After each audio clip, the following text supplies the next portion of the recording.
Olen metsamees, kes liigub igapäevaselt jalgsi metsa. Mul on mure. Viis, kuidas ma praegu oma varustust metsa kaasa võtan, ei rahulda mind.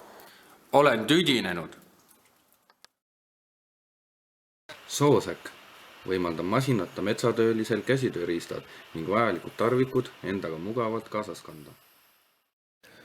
Ranitsa peamiseks eesmärgiks on jaotada varustuse raskust kehale kõige mõistlikumal viisil.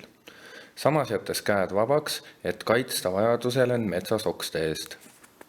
Eestis on meil üle 100 000 potentsiaalse kliendi. Maailmas 13,6 miljonit. Meil on olemas toote prototüüp, eeltellimused Eestis ja Rootsis. Oleme suurepärane tiim ja otsime investorit, et viia lõpuni toote arendamine ja alustada turundamisega.